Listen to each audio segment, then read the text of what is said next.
Yo, what's up, guys? JuderzGaming here. Welcome back. Mr. Nightmare got a new video, Quarantine Stories Volume 2. So let's get to it. I like the animations. I like the edits of this video, this channel. You know, the story gets you into it. You know what I mean? Let me fix the camera. Hold up. There we go. Keep it cool, keep it classy. Don't forget to like, comment, subscribe, and more videos are coming up. So, if you guys want me to see a couple videos that came out and I didn't know about it, just, let me know. Put it down in the comment section. Let's get it. Oh my gosh, that scared me. Nah, whatever that says. Anyway, whatever.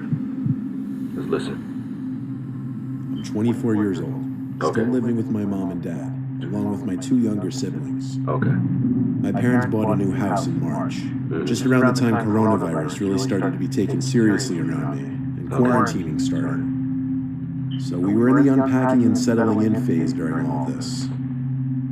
My room is actually in the basement, which I don't mind. It's furthest away from my parents' room. It's technically just an extra room in the house, not really meant to be a bedroom, but I made it one. Plus, my parents figure I'm going to be moving out soon, so why give me one of the better rooms in the house? Okay. The basement in this house is huge. It's really cool, and I get to feel like it's kind of my own basement in a way because of my...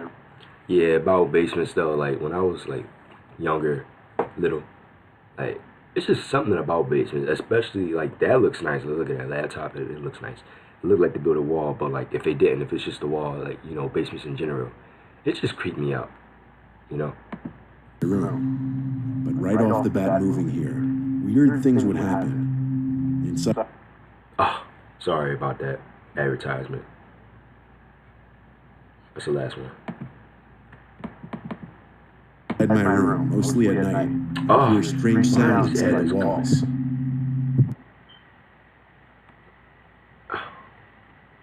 Can you stop hitting me with ads?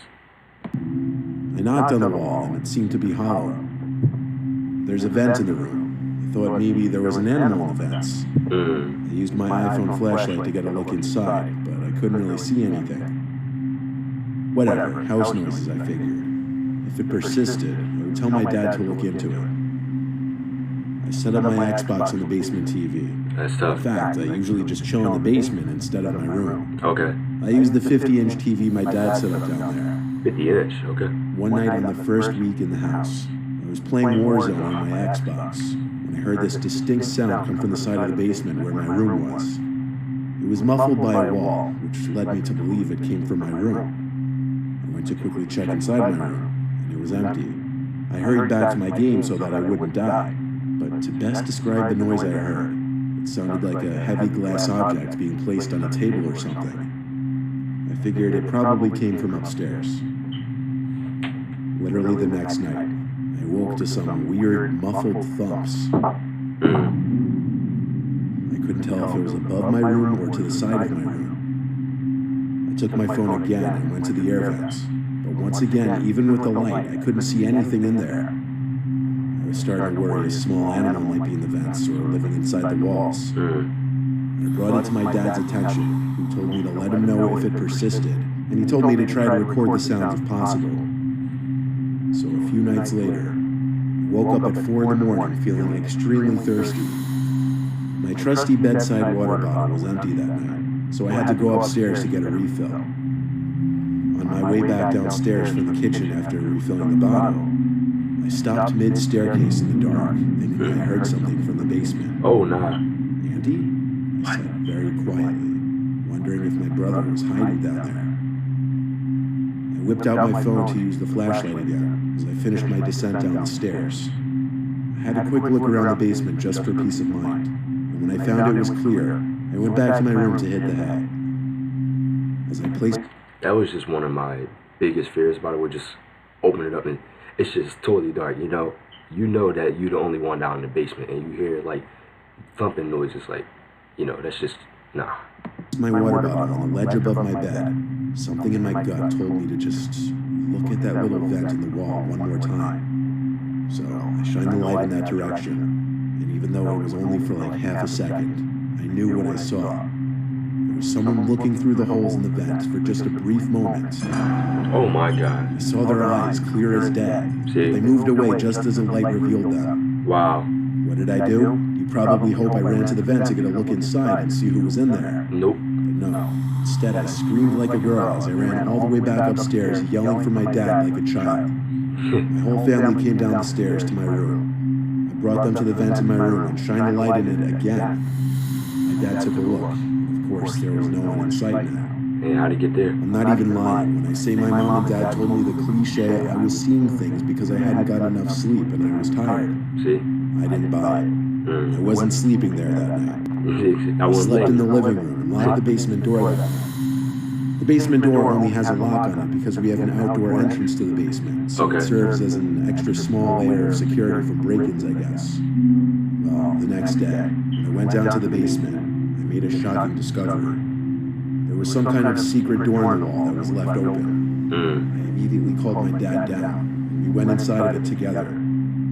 There was a blanket on the floor of this little hidden room, along with a small wooden stool-like thing. And if you walk down this ever so tiny corridor, you'd come to the vent that peers into my room. This discovery would otherwise be cool if it didn't lead to the realization that someone has been living in this room, possibly raiding our kitchen, and possibly watching me in my room as I slept. That's creepy. I think when the person living in the room heard the commotion I made the night before, they figured it was time to bail. I just still fear that they may come back.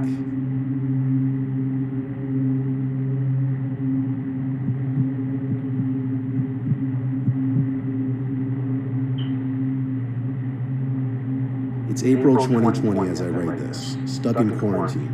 I live in a duplex house. It's one story, but it's divided into two sections. Each side has 2 bedrooms and a kitchen, with each having its own front door. Okay. Inside the house, there's a door separating the 2 sections, and it's locked by the other side. The landlord, Jose, lives on the other side, and he has the lock switch on his side of the door. Obviously, that's not exactly a situation I've been entirely comfortable with. So I took it upon myself to install some camera I bought on Amazon. It connects to my phone to alert me when motion is detected. I aimed it right at that door. But did I ever expect to actually get any kind of notification from that app? No. That's why when I got a notification about movement on the camera, I freaked out.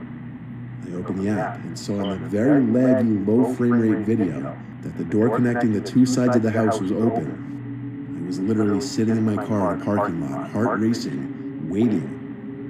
A few minutes later, I saw Jose walking through the doorway, and a few seconds later, shutting the door behind him. I was supposed to go shopping, but instead I raced home to check my apartment. But as far as I could tell, nothing was touched. I didn't know whether to confront him or see if it persisted, but the curiosity just ate away at me that night. I knocked on his front door and told him about my camera, and that I knew he entered my apartment. He admitted it right away, but he had a reason. He said he smelt a burning smell that he thought was coming from my side of the house, and he knew I wasn't home, so he had to check if I left the oven on. Okay. Given that I couldn't find anything stolen, I had to just say, okay, thanks. I mean, realistically, it was a viable reason for him to come in, right? Still, that night while I was in bed, I wasn't happy about him just coming into my side of the house. I mean, that's against the law, isn't it? Given that we're both always home now makes the situation a little more tense. A few days later, I was up really late on a Zoom call with my friends when I got that dreaded notification on my phone that there was movement. I closed my laptop for like a second to go outside my room. All of my lights were off out there, obviously.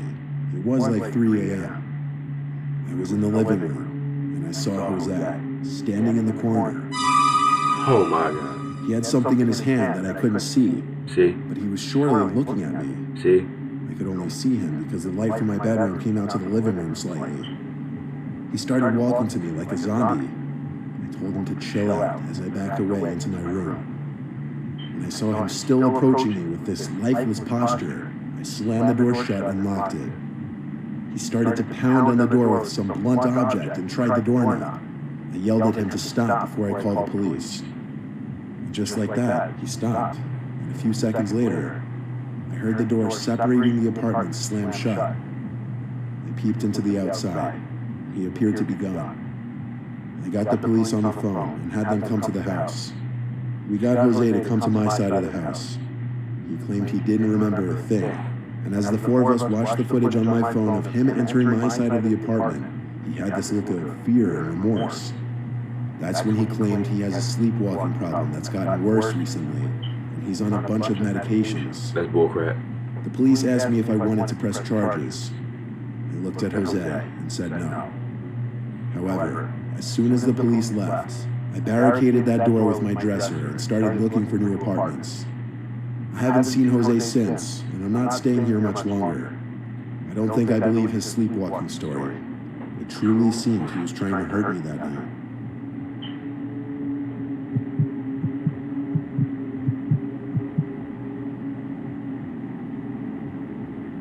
Quarantining and social distancing has had my friends and I going crazy. So to spice things up, we wanted to explore the abandoned farmhouse down the road.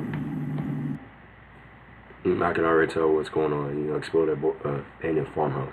It don't make no sense. Like, you can't go to a park or something. You stand down. You can't go to a park or something. Like, why gotta be an abandoned farmhouse?